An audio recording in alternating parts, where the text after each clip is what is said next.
Okay. Yes, I'm coming from Austria. Actually, I'm from Vienna. And I have been in banking for many, many years. I started in G Capital, have been doing Western Union with Raiffeisen, and lately with Fido Bank as a co-founder of Fido Bank International, which has been sold recently to a French group.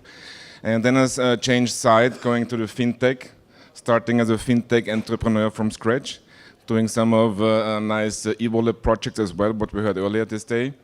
And now I'm kind of taking both sides, banking and fintech also the technology, blockchain, and trying to see it more from an ecosystem perspective rather than from this is a bank, this is a fintech, and that's it, and see what's in there. Quickly, one slide on Life.SREDA. Life.SREDA, we have three funds. Funds number one was established 5 years ago. We invested in companies like Moven, Antimis, Simple, Fido Bank, and others, SumUp, for example. All unicorns, actually, of the first stage of mobile banks, actually. There was the kind of mobile online banking revolution at the beginning, and the first payment startups. And we started the second fund 2 years ago in Singapore. And it's it's actually Asian money for the Asian countries. It's verticals like mobile POS, it's crowdfunding, crowd lending, credit scoring, kind of really fintech-oriented fund. And last year we have founded a blockchain fund. The blockchain fund, together with my gentlemen, my partner like Chris Skinner, David Breer, and also Simon Taylor. And we are starting the fund actually this year, actually now. And so in the Buddha Bar, I guess it's then the after conference, so we can even, if you have any interest, to talk. What we are doing is we're doing a lot of fintech research. Like we had a meeting yesterday with Pavel, he was saying it's not just a project, an investment, it's also educating and building a community. It's very much important that what we do is kind of a research. There is money of the future. I'm not sure if you can see it, but there's the website where you can get all this research, so it's free. It's even in Russian, Chinese, English, etc., and a couple of languages. And we have two accelerators. One is in Singapore, and the second one is in Kazan in Russia. And we're also starting our own initiatives, which is banking as a service, which is starting in Asia, and banking as a platform in Europe. Fintech, I started with a quick overview of the fintech market, because fintech, it's always seen as fintech, and then it comes blockchain, and then it's artificial intelligence. So we have to kind of get the stage for what it is and what we're talking about. The global VC market is a $128 billion market, and 23 billion is fintech. And what you can see is actually that the fintech is growing by 15%, from 15 to 16, and is also growing inside of the global VC market, which is now almost 20% is going into financial technology, which is a huge number of money. The second part on the right-hand bottom side, you see that it's not only North America. Asia is picking up extremely, what you can see, with almost 30% of deals, and Europe 23%. A bit lagging behind, however, the quality of deals and projects in Europe is much higher than in Asia or even also in the United States. And fintech is number one in financing deals. The fintech market, in detail, what we can see is that practically the growth is it's declining by minus 6%. But fortunately, we have Alibaba and their investment banking arm, which is called Ant Financial. It's 4.5 billion, and together with that, it's certainly still a growth of 16%.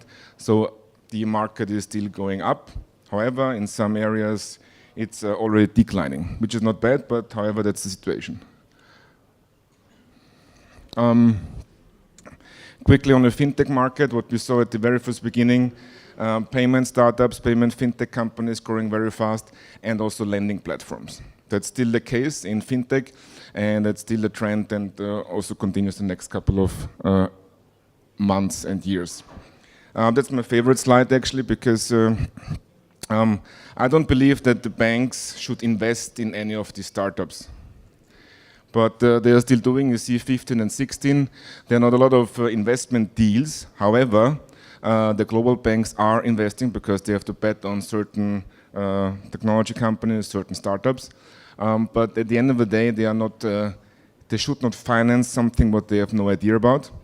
Whether it's fintech, whether it's blockchain, they should be out there for benefiting. They should be out there for understanding how the operating model should be in the future. And they're not a lot. I mean, the first two, it's Barclays and what's the second one? Hardly to see, Goldman Sachs, who are really into this investment because they also have investment banking arms and they are trying to make bets on a global scale. Blockchain market. It's very interesting that the deals or the new companies are not increasing anymore. You saw 14, 15, 200 something 30 to 20 and 15, and now 169 new blockchain companies have been established. We could say, yeah, that's normal, but that's a certain trend we might be seeing also the next year. In terms of number of rounds, as well as in terms of investment, it's still growing, which is the good news. And especially also on the investment side, it's up to 542 million investment in blockchain companies. How does this look like? There are a number of rounds by stage. What you see in 2016, seed financing is about 50%, and the other 50% is split up in Series A, B, etc.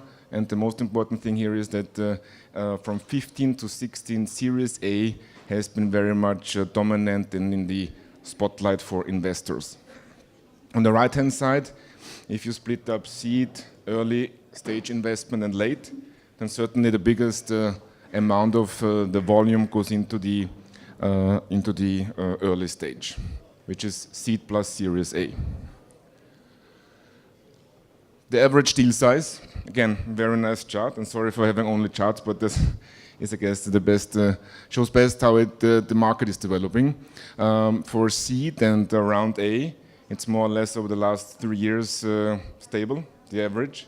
What we saw last year is a huge jump in the round B, so it's average ticket size of 55 million from 19. So it's a really big jump from 15 to 16.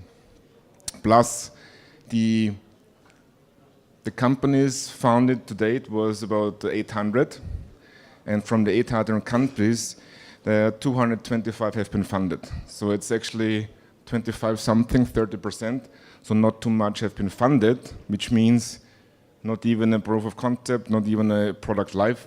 And then you see Series A, only 43 companies worldwide, globally. By the way, is other bankers in the room as well, or is this mainly technology? Are there any bankers in the room? No? There's no, oh, one. Okay, great. The top 23 deals having a value of 85% in 2016. So you can see there are more or less 20 transactions which have been dominating the market. I guess I don't need to go through all of them. You might know them even better than I do. However, it's even shown that there is no link to any geography. So it can happen in Asia, in Europe, in United States. There's a huge competition, especially.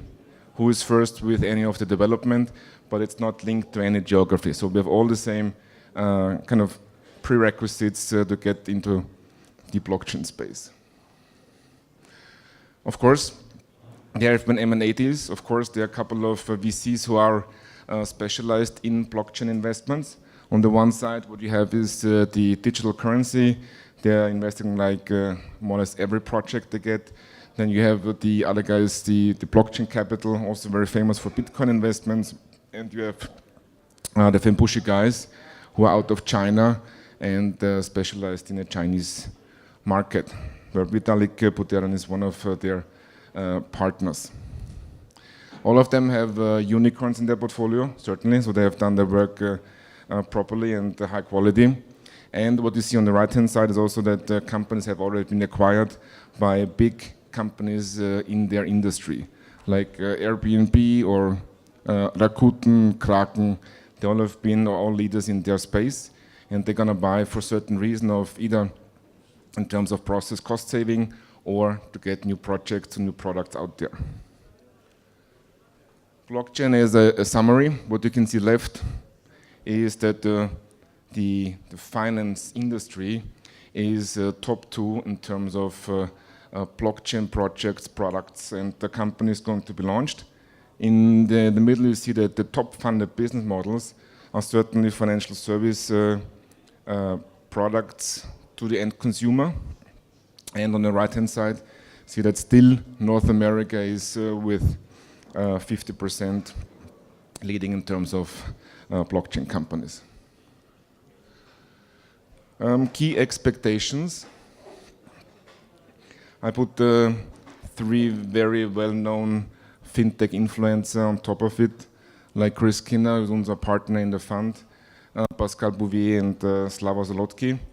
And I asked them for their predictions for 2017 to make an easy presentation for me. But if you're going to look at those predictions, there are 2, 3 in common. The one is certainly blockchain, saying that the blockchain is going to consolidating, is going to standardizing, some wars even on patent, and it goes mainstream. Whatever that exactly means, we're going to see in 2017. The other thing is regulators. Regulators should be business enablers. Regulators just still don't know that they are business enablers. But the RegTech and all this, what's happening inside, even also the competition from different governments, is going to help to get these ingredients to get a better customer process at the end of the day. What's also out there is bank as a service and bank as a platform. You can see it's very high on top from Pascal Bouvier and also from Slava Zolotki. It's basically helping, on the one side, fintechs and blockchain companies who need a license to operate. On the other side is banking as a platform to kind of incorporate any of the fintech services into the own portfolio and to offer it to the end client. It's a very nice concept, the one more or less the platformification, what we are talking the last 1-2 years.